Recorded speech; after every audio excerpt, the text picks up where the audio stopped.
అదే RTV app వార్తల్ని క్షణాల్లో చదివే అవకాశం ఉంటుంది. ఒక న్యూస్ పేపర్, ఒక టెలివిజన్ ఛానల్ మీ చేతుల్లో ఎప్పుడూ ఉంటాయి. బీసీలలో చైతన్యం కల్పిస్తూ రాష్ట్ర వ్యాప్తంగా బీసీ సంఘాల సమావేశాలను జిల్లాల వారీగా నిర్వహిస్తూ వారిలో చైతన్యం కల్పిస్తూ రానున్న ఎన్నికల్లో బీసీలను బలోపేతం చేసే దిశగా రాష్ట్ర అధ్యక్షులు శంకర్రావు గారు కృషి చేస్తున్నారు. ఇవాళ తిరుపతి నియోజకవర్గానికి సంబంధించినటువంటి సమావేశం తిరుపతిలో జరిగింది. ఈ సందర్భంగా శంకర్రావు గారు మనతో పాటు ఉన్నారు. వారిని మరిన్ని సమాచారాలు తెలుసుకున్నాం. సార్, ఇవాళ ఈ ఆత్మీయ సమావేశాన్ని ఎందుకు నిర్వహించారు? కారణాలు ఏంటి? ముందుగా మీడియా మిత్రులకి హృదయపూర్వక నమస్కారాలు. గత రాయలసీమ వారం రోజుల నుంచి కూడా పర్యటిస్తూ ఉన్న అన్ని జిల్లాలకు కూడా అదే క్రమంలో ఈ రోజున మరి తిరుపతి జిల్లా అధ్యక్షుడు నాగరాజు గారు, జనరల్ సెక్రటరీ మా చారి గారి నాయకత్వంలో ఈ రోజున ఆత్మీయ సమావేశం వివిధ కుల సంఘ నాయకులందరూ కూడా హాజరయ్యారు. చాలా బాగా జరిపారు. వారికి నేను ప్రత్యేకమైన ధన్యవాదాలు తెలియజేస్తూ ఉన్నాను. ఇవాళ బీసీలుగా మేము ఈ జిల్లాల్లో మా జనాభా నిష్పత్తి ప్రకారంగా మా వాటా మాకు రావాలి, ఏ పార్టీ అయినా సరే మా వాటా మాకు ఇవ్వాలనేటువంటి ప్రధానమైనటువంటి డిమాండు.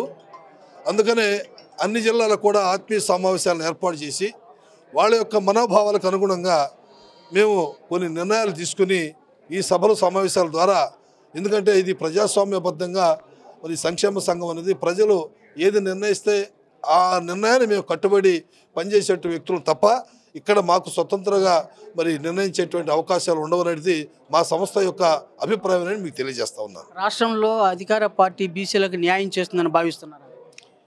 ఇప్పుడు అధికార పార్టీ న్యాయం చేస్తుందా, లేకపోతే ప్రతిపక్ష పార్టీ ఉన్నప్పుడు అన్యాయం చేసి న్యాయం చేస్తుంది అనేది, ఈ రాజకీయ పార్టీలన్నీ కూడా ఏంటంటే వాళ్ళ యొక్క రాజకీయ స్వలాభం కోసం వాళ్ళ రాజకీయ పీఠం ఏర్పరచుకోవటానికి బీసీని ఒక పావుగా, ఒక ఓట్ బ్యాంక్ రాజకీయాలుగానే వాడుతూ ఉన్నారు. ఎందుకంటే కీలకమైనటువంటి పదవులన్నీ కూడా వారు ఆ యొక్క సామాజిక వర్గాలకే మరి వెళ్ళేటట్టుగా ఉన్నాయి. మరి కరెక్ట్గా ఈ యొక్క సామాజిక వర్గాలకి సరైనటువంటి సముచితమైన స్థానం దక్కకపోవటం అనేది చాలా దురదృష్టకరమైన సంఘటన.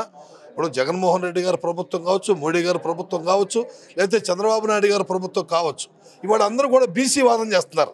అంటే బీసీలే మా పార్టీకి బ్యాక్ బోను, బీసీలే మాకు వెన్నుముక అనేటువంటి కార్యక్రమం ఎందుకు చేస్తున్నారంటే, మేము గత కొన్ని దశాబ్దాల నుంచి కూడా ఉద్యమాలు, పోరాటాలు మేము చేస్తున్నాం.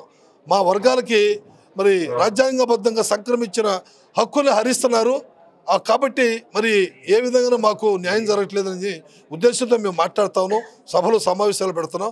మా యొక్క మనోభావాలకు అనుగుణంగా ఈ వర్గాలన్నిటికీ మనోభావంగా ఏ రాజకీయ పార్టీ నిర్ణయం తీసుకున్నా మేము గౌరవిస్తాం తప్ప వాళ్ళకి వ్యతిరేకంగా తీసుకుంటే మాత్రం మేము కూడా వ్యతిరేకిస్తాం. ఎందుకంటే గతంలో చంద్రబాబు నాయుడు గారు మరి కాపులను బీసీలో చేర్చే కార్యక్రమం తీసుకున్నాడు. మరి 13 జిల్లాలో కూడా ఆ రోజున ఉమ్మడి జిల్లాలో మేము వ్యతిరేకించాం. దాని తర్వాత ఆయన మరి పరిస్థితి ఏంటో ప్రజలందరూ చూపించారు. అదేవిధంగా జగన్మోహన్ రెడ్డి గారు ఆయన పరిపాలన బాగా చేసి ఈ ప్రజలు అందరూ సాటిస్ఫాక్షన్గా ఉండాలంటే మరి ఆయన నాయకత్వాన్ని బలపరుస్తారు. లేదంటే వ్యతిరేకించారంటే మరి ఓడిపోయాడంటే ఆయన వ్యతిరేకించినట్టు. కాబట్టి పదవులు ఇవ్వటం వేరు, మాకు సామాజికంగా న్యాయం జరగాలి. కాబట్టి ఆ క్రమంలోనే మేము మా జనాభా నిష్పత్తి ప్రకారం, మా దామాషా ప్రకారంగా మాకు దక్కాలి అనేటువంటి ఆలోచనతోనే ఆనాడు అంబేద్కర్, పూలే ఏదైతే ఆశించిన విధంగా మాకు న్యాయం జరగాలి అనేటువంటి ఆలోచనతోనే మేము ముందుకు వెళ్తా ఉన్నాం. ఏదో తాయిల్లాగా ఇచ్చేసి, ఏదో సంక్షేమ పథకాలు ఇచ్చేసి మరి ఇవాళ జనం కూడా ఏంటంటే సంక్షేమ పథకాలకి ఇస్తే ఓట్లు వేస్తారనేటువంటి ఆలోచన కూడా కరెక్ట్ కాదు ఇది. ఎందుకంటే సమాజంలో విద్య, వైద్యం ఈ మార్పులు తీసుకురావాలి. ఇలాంటి మార్పులు తీసుకొచ్చినప్పుడు ప్రజలు గమనిస్తూ ఉంటారు. గమనించి తప్పనిసరిగా దానికి తగు నిర్ణయం తీసుకుంటారు. అంటే రాజకీయ పార్టీలు ఓట్ బ్యాంక్ రాజకీయాలకు బీసీలను పావుగా వాడుకుంటున్న క్రమంలోనే బీసీ నాయకుల మధ్య ఐక్యత లేని కారణంగా ఆర్ కృష్ణ లాంటి వారు రాజకీయ పావులకు బలైపోతున్నారని భావించవచ్చా? లేదంటే రాజకీయ నాయకులకి ఓతం ఇచ్చేలా ఆర్ కృష్ణ వ్యవహరిస్తున్నారా? అంటే దీనిలో ఒక ఆలోచన మనం చేయాలి. ఎందుకంటే మనకి బీసీలకి ఈ రాష్ట్రంలో ఒక రాజకీయ పార్టీ అంటూ సరైనటువంటి బేస్ గలటువంటి నిర్మాణం కూడా లేదు. మనం కేవలం ఏంటంటే ఈ ఉద్యమాలు చేస్తున్నటువంటి నేపథ్యంలోనే అనేక రాజకీయ పార్టీలు అనేక విధాలుగా ఈ వర్గాన్ని ఆకట్టుకోవటానికి అనేక పథకాలు చేస్తూ ఉన్నటువంటి నేపథ్యం. ఇవాళ పార్టీ పెట్టాలి అంటే పెట్టడం పెద్ద సమస్య కాదు. దానికి పూర్తి స్థాయిలో నిర్మాణం చేయాలి, ఆర్థిక వనరులు ఉండాలి, సమిష్టిగా అందరూ కూడా. అందుకే కదా ఆ రోజున అంబేద్కర్ ఒక ఓటు ఆయుధాన్ని ఇచ్చాడు. ఆ మహనీయుడు ఏమని, ఈ బలహీన బడుగు వర్గాల వారు దళితులు అందరూ కూడా భవిష్యత్తులో ఈ ఆధిపత్య కుల రాజకీయ పార్టీలకి మరి పూర్తిగా వాళ్ళు నలిగిపోకుండా, వాళ్ళ కాల చెప్పుల కింద నలిగిపోకుండా ఓటు ఆయుధం అనేది ఒక ఆయుధాన్ని ఇచ్చారు. ఆ ఆయుధాన్ని ఈ వర్గాలన్నిటి కూడా మరి దాదాపు 1000కో 2000కో 3000కో మనం అమ్ముడు పోవటం వలన మరి దేశ చరిత్రలోనే మనం ఏదైతే ఆశించామో వాళ్ళు ఏదైతే ఆశించినదో మనకి ఇవాళ ఫలితాలు రా. ఆర్ కృష్ణయ్య గారు పదవి ఆకాంక్ష కోసమే బీసీలను పన్నంగా పెట్టారు అని భావించారు. అంటే ఇవాళ ఆర్ కృష్ణయ్య కావచ్చు, లేకపోతే శంకర్రావు కావచ్చు, లేకపోతే ఇంకో ఎల్ఏ కావచ్చు, పుల్లయ్య కావచ్చు, ఎవరికి రాజకీయ స్వార్థాల కోసం వెళ్ళినా కూడా ప్రజలు చాలా న్యాయ నిర్ణేతలు, వారు తగిన రీతిలోనే వాళ్ళ ఆ నాయకులకి కానీ ఆ రాజకీయ పార్టీలకి ఇవాళ ఒక పార్టీకి మనం చెప్పినంత మాత్రాన ప్రజలందరూ మనం చెప్పిందే ఆమోదిస్తారనే మాట ఇది కరెక్ట్ కాదు. ఓకే, రానున్న ఎన్నికల్లో బీసీ నినాదంతో మీ స్టాండ్ ఏంటి? ఈ రాజకీయ పార్టీలకి ఎవరి పక్షాన్ని మీరు మద్దతు ఇచ్చే అవకాశం ఉందని భావిస్తున్నారు? మేము ఏ రాజకీయ పార్టీకి సంబంధించిన వ్యక్తులు కాదు. ఫస్ట్ ఇండిపెండెంట్గా ఎవరు పోటీ చేస్తే బీసీ అభ్యర్థికి మేము అవుట్ రైట్గా పనిచేస్తాము. రెండోది ఇద్దరు బీసీలు కానీ పోటీ చేస్తున్నప్పుడు ఆ నియోజకవర్గంలో మేము ఎటువంటి పరిస్థితులు కూడా ఏ రకంగానూ చెప్పం. ఎందుకంటే వాళ్ళ వ్యక్తిగత అభిప్రాయాలు ఆ ప్రజలు నిర్ణయించుకుంటారు. ఎవరు ఏ నాయకుడైతే మనకి సమాజంలో పనిచేస్తారనేది ఆ నాయకుడు ఎంచుకుంటారు.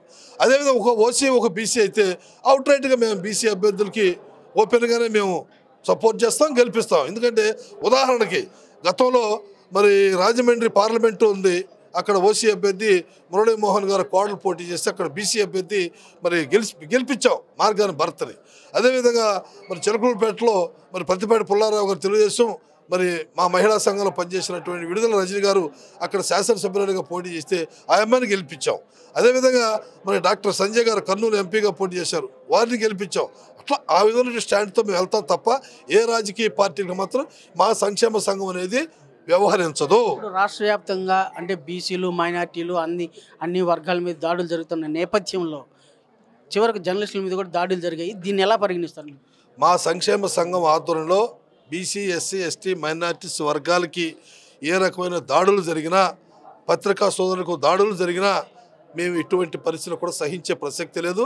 దాన్ని పూర్తి స్థాయిలో మేము ఖండిస్తాం, భవిష్యత్తులో కూడా ఖండిస్తాం. ఎందుకంటే ఈ సమాజంలో ఒక ప్రజల అవేర్నెస్ క్రియేట్ చేసేకి ఎలక్ట్రానిక్ మీడియా, ప్రింట్ మీడియా మిత్రులు వాళ్ళ యొక్క ప్రజలు ఏ విధంగా ఇబ్బంది పడుతున్నారో అలాంటి వార్తల్ని ప్రచురింపజేసే విధంలో దాడులు చేస్తే సహించే ప్రసక్తి లేదు. రానున్న ఎన్నికల్లో మీ స్టాండ్ ఏంటి? నేను చెప్పాను కదా, స్టాండ్ అంటే మేము పార్టీలకు అతీతంగా, కులమతాలకు అతీతంగా సమాజమే దేవాలయం, ప్రజలే దేవుణ్ణి, మా బీసీ అభ్యర్థులు, ఎస్సీ అభ్యర్థులు, ఎస్టీ అభ్యర్థులు, మైనార్టీ అభ్యర్థులు ఎవరెవరు ఉన్నారో వాళ్ళకి విజయానికి మేము కృషి చేస్తాం. ముందుగా మీడియా మిత్రులు, జిల్లాలో బీసీ సంక్షేమ సంఘం గ్రామ స్థాయి నుంచి, మండల స్థాయి నుంచి, నియోజకవర్గ స్థాయి నుంచి ఇప్పుడే పెద్ద ఎత్తున మా బీసీ సంక్షేమ సంఘంలో చాలా యువత చేరుతుంది. ఈ బీసీ సంక్షేమ సంఘంలో గ్రామానికి, మండలానికి తీసుకువెళ్లేందుకు నేను జిల్లా అధ్యక్షుడిగా పనిచేస్తానని, అదేవిధంగా మా జనరల్ సెక్రటరీ ఆధ్వర్యంలో 7 నియోజకవర్గాల్లో ఇప్పుడే కమిటీలు పూర్తి చేశాం. ఇంకా గ్రామ కమిటీలు కూడా పూర్తి చేస్తామని ఈ మీడియా ద్వారా తెలియజేస్తున్నాను.